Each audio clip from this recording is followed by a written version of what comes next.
Welcome back everyone to our third season of Fan Factory Friday, and it wouldn't be special if we didn't kick off the season with a bang. So today we're going to be checking out State Machine's build with a total of 1,167 hours in game. The save is lightly modded using Smart for foundation placing and Pack for flight. Unfortunately, some of the buildings make my computer scream, so if you want to check out some of the parts, you'll need to download the save file yourself. A big thing that we're doing for this Fan Factory series is, ideally, we'll have all of the saves on my Google Drive so that you can download them at your pleasure once they've been released on video. And this will continue for as long as I have space.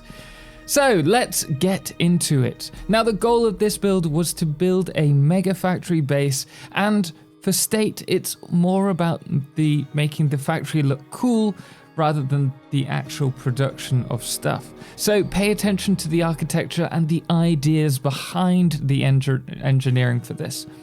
Now, a big influence of this build is the topology and also making the factory fit within the terrain, and this really does show. It stands out. We'll start off where the money is made, and more importantly, the majority of the power, which today is located at the Gold Coast. This section is being redone currently due to some pesky bugs in Update 4, but the long-term goal is to have each platform, which is located as green, orange and blue here, to run turbo fuel generators. Each platform is producing a total, or will be producing a total of 22.5 gigawatts of power, and currently the power plant is without housing, but I have no doubt that this will be changed later. I can already see the building forming a shape at the top of the waterfall. The turbo fuel is being piped from the Gold Coast refinery, which is where we are introduced to the architecture of this build. I love the chevrons here along with these circles, and more importantly, I feel this is really neatly tied together with the glass and the colors. All the resources for turbo fuel are inputted along the middle bus line here, and I love however everything is just converging all at one spot. Now, if we wander inside, we have diluted packed fuel on the right being produced to then be shipped across to be produced into turbo fuel on the left.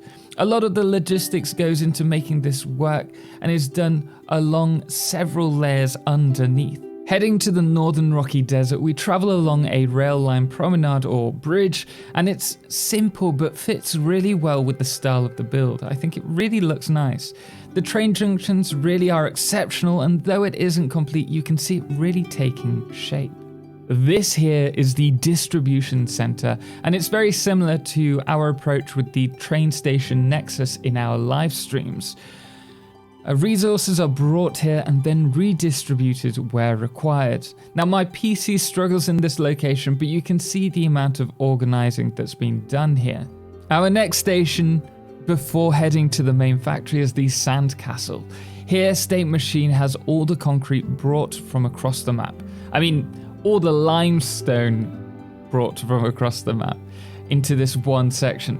It is then produced into concrete, and what makes it stand out to me is the idea of building this factory around a single large rock. It makes it feel like a subterranean lair, and the amount of work that must have gone into developing something like this must have been incredible.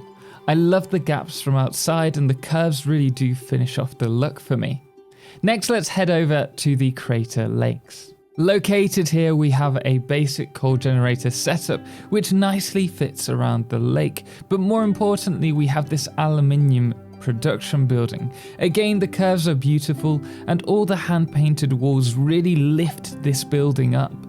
But the inner station really grips me here. I love the greenhouse look with the trees on the inside, and this really isn't something that's occurred to me to do before.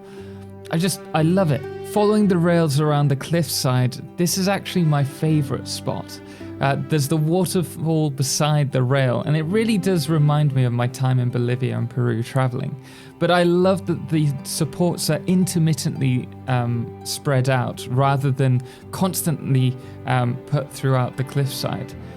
It really makes it fit well within the terrain. In the estuary, we have the coal power plants which support the early game build, along with this train system that runs under the main factory. The train station then drops off the resources into this main factory, but unfortunately, this section kills my frame rate, so I can only view this without power, and even then, I'm capped at 5 frames per second. It's still a PowerPoint presentation. Even worse yet is that this part of the factory isn't even complete yet, so there's going to be more that goes into this.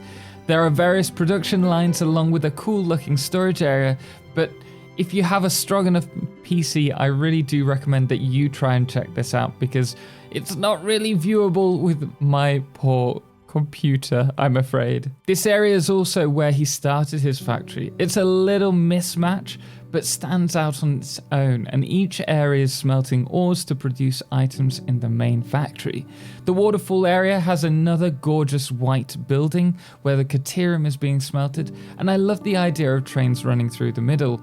And State mentioned that he's also got a little train on the side of the track that's stopped by the Caterium node on the ridgeline where it's just being serviced, which I love. I love that little addition. If you check, I will put a link to Calamity's build in one of the cards above. The last big thing that I want to talk about in this video is if we scoot across the canyon, we have the North Sea oil fields, and this really is another eye-opener. I love the little harbour walls and how each oil node is housed within its own little pool.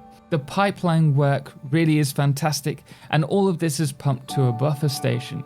It has a much more industrial outpost kind of feel to it, and I must admit, I've really warmed to this look. Now the pipelines, as you all know, are hard to get right, and I really think that State Machine has perfected it here. All these pipelines are then fed along and pumped into a train station where the oil is transported through the canyon back to the main base where there is the fuel plant for helping support that main factory. But this is not the finished build at all. In fact, if we're lucky, we may be able to see this a little bit further on in its production. Hopefully at that point, my PC will have a new PC that works even better. But guys, thank you so much for watching this. Please do let me and State Machine know what you thought about the build, and if there are any elements that you want to try out and use in your factory. Anyway guys, that's all we have time for in this video. If you want to submit your own Fan Factory Friday and are willing for the save to be shared on the Google Drive, then do please message me on Discord.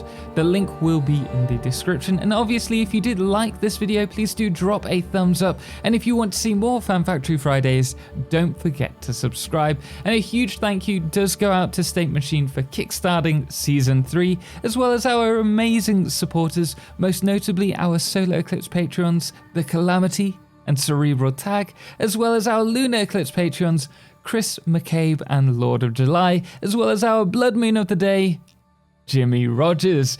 Anyway guys, until next time, have a great day, and as always, ciao for now.